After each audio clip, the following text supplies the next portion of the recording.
Hello and welcome to our YouTube channel जिसका नाम है देव दिशा YTC DD।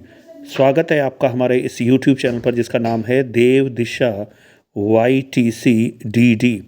दोस्तों, आज का जो वीडियो है वो 1 जनवरी 2025 से लेकर 7 जनवरी 2025 तक का करंट अफेयर का है, उत्तराखंड के करंट अफेयर्स का। तो ये जो करंट अफेयर होंगे इसमें बहुत अच्छे अच्छे क्वेश्चंस होंगे जो उत्तराखंड SI, यद्यपि समय कम है, constable, forest guard, lower PCS और प्रवक्ता भर्ती परीक्षा के लिए इम्पोर्टेंट क्वेश्चंस होंगे। तो बिना समय नष्ट किए स्टार्ट करते हैं आज का वीडियो। जुड़े रहिए हमारे YouTube चैनल के साथ जिसका नाम है देव दिशा YTC DD। पहला है आज का जो टॉपिक है adopt a village. Adopt a village का मतलब हुआ गांव को गोद लो। तो ये जो हमारे उत्तराखंड के मुख्यमंत्री हैं पुष्कर सिंह धामी जी, उनकी पहल है कि विदेश में रहने वाले प्रवासी जो हैं वो उत्तराखंड में किसी एक गांव को गोद लें और उसके सर्वांगीण विकास में राज्य सरकार का सहयोग दें। तो राज्य सरकार प्रवासियों के साथ चर्चा करके आपसी सहमति के आधार पर गांव के विकास के लिए आरंभिक 2-3 वर्ष के लिए एक रोड मैप तैयार करती है। इस पहल पर बहुत सारे प्रवासी उत्तराखंडियों ने गांव को गोद लेने में अपनी रुचि दिखाई है। ध्यान रहे कि प्रवासी उत्तराखंड सम्मेलन 12 जनवरी 2025 को प्रस्तावित है और ये जो प्रवासी उत्तराखंडी सम्मेलन है इसमें 17 देशों के 50 से अधिक प्रवासी उत्तराखंडियों ने रजिस्ट्रेशन कराया है। तो ये योजना है उत्तराखंड में गांव को गोद ले योजना। अगला है topic cyber crime and miss information, चुनौतियों में समाधान। तो ये एक सम्मेलन है जिसे आयोजित किया था public relation society of India, यानी आपका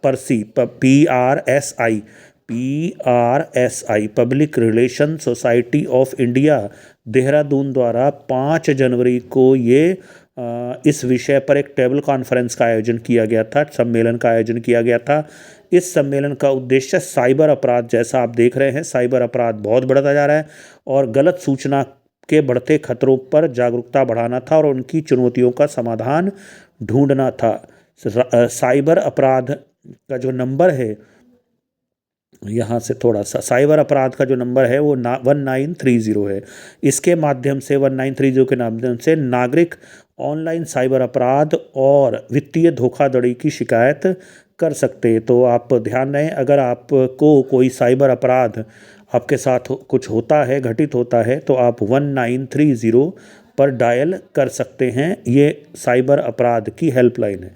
नेक्स्ट है डॉक्टर मुरली मनोहर जोशी। ये आप जानते हैं भारतीय जनता पार्टी के प्रमुख नेता हैं और आपका NDA की जब सरकार चला करती थी माननीय अटल बिहारी वाजपेयी जी के नेतृत्व में, उस सरकार में ये मानव संसाधन विकास मंत्री थे और इनको 2017 में देश के दूसरे सबसे बड़े नागरिक सम्मान पद्म विभूषण से भी सम्मानित किया गया था।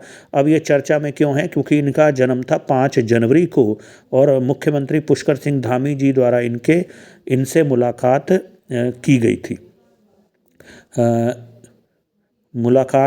गई थी। इनका जन्म जो है 5 जनवरी 1934 को हुआ था और वर्तमान में वे 91 वर्ष के हैं। ये मुरली मनोहर जोशी जी आपके सामने, भगवान करे ये शतायु हों, स्वस्थ रहें।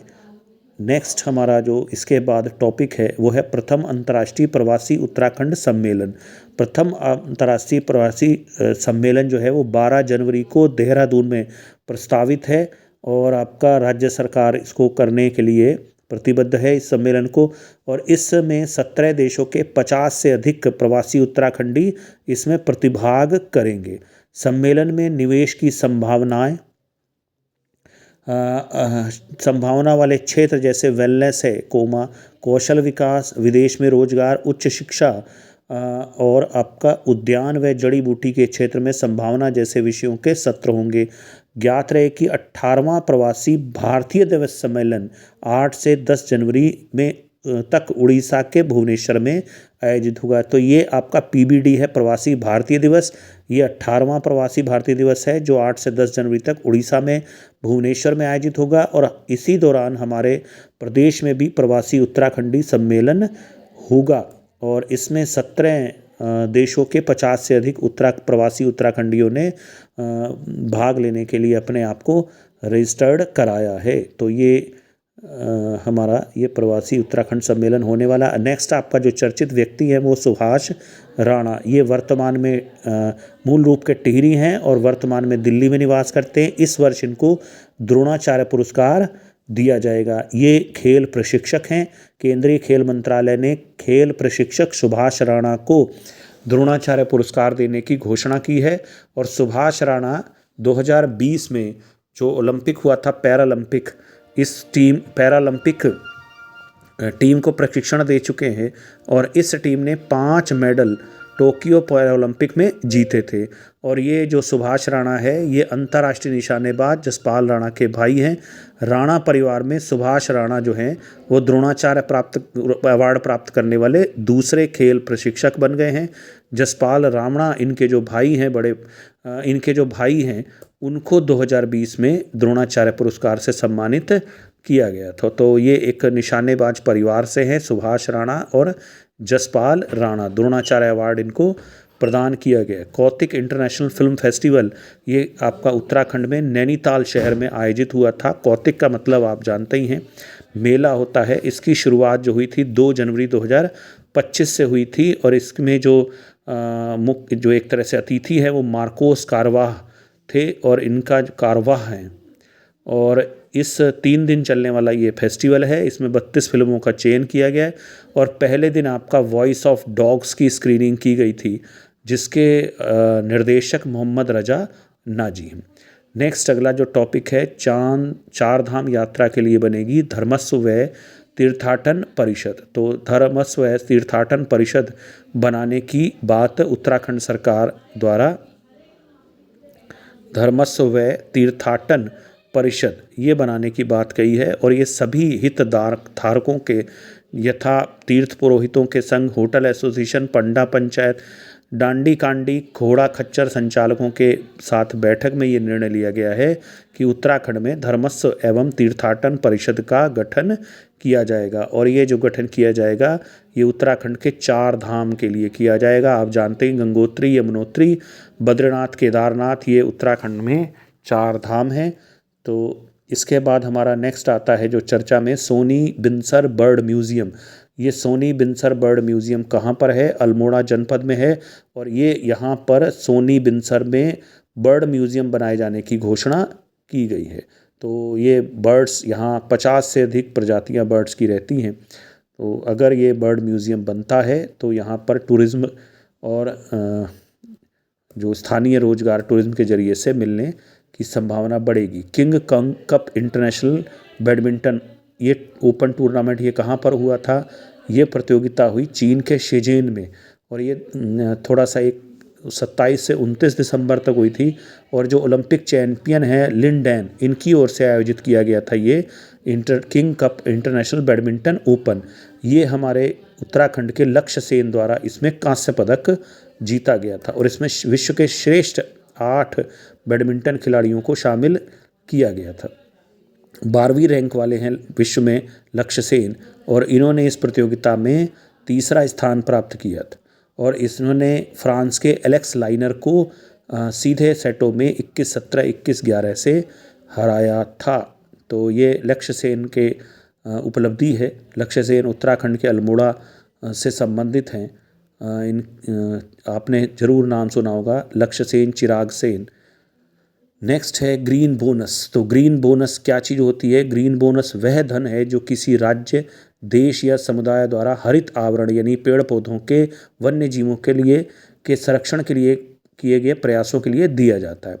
ग्रीन बोनस इस सिद्धांत पर काम करता है कि अगर किसी राज्य, देश या क्षेत्र ने जो भी पर्यावरण संरक्षण के लिए प्रयास किए हैं उन प्रयासों के लिए उन्हें कुछ पुरस्कृत यानी पैसा दिया जाना चाहिए। तो उत्तराखंड लगभग 3 लाख करोड़ रुपए की पर्यावरण सेवा देता है और उत्तराखंड ने 16वें वित्त आयोग के समक्ष ग्रीन बोनस की अपनी मांग रखी है।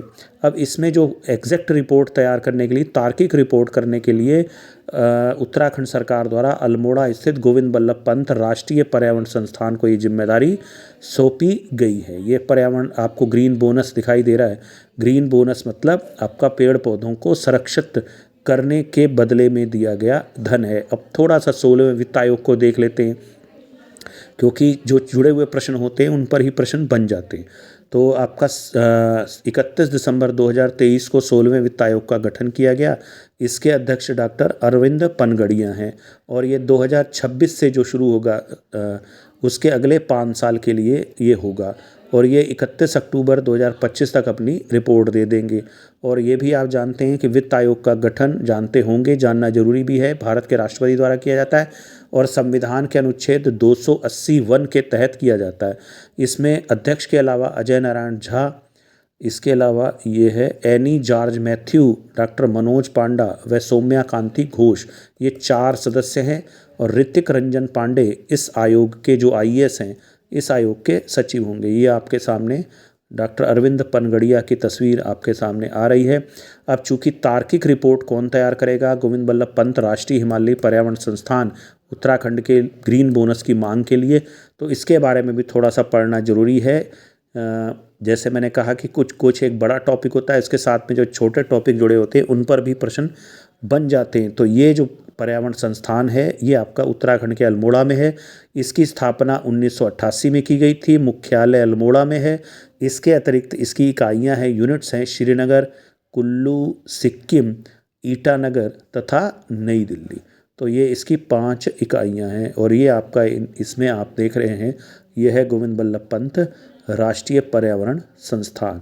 इसके बाद देखेंगे मड़ुआ। मड़ुआ आप जानते ही हैं, मड़ुआ या रागी, इस पर आपका जो है ये आप जानते ही उत्तराखंड की एक प्रमुख फसल है और ये 2300 मीटर की ऊंचाई तक उगाया जाता है। ये एक बीजी पौधा है, मोनोकॉट पौधा है। आप जानते हो जैसे मूंगफली है या मटर है, अगर आप इसके 2 टुकड़े करेंगे तो बड़े इजी 2 टुकड़े हो जाएंगे।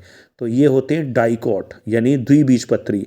और गेहूं है, गेहूं के आप 2 टुकड़े नहीं कर सकते गेहूं के बीज के, क्योंकि उसमें वो गेहूं जो होती है वो एक बीजपत्री होती है। तो एक बीजपत्री पौधा है ये भी ध्यान रखेंगे, आ सकता है। इसका बॉटनिकल नेम एलुसाइन कैराकाना है और ये बाजरा प्रजाति की फसल है जो प्रोटीन, कैल्शियम और आयरन के साथ कई सूक्ष्म तत्वों से भरपूर है।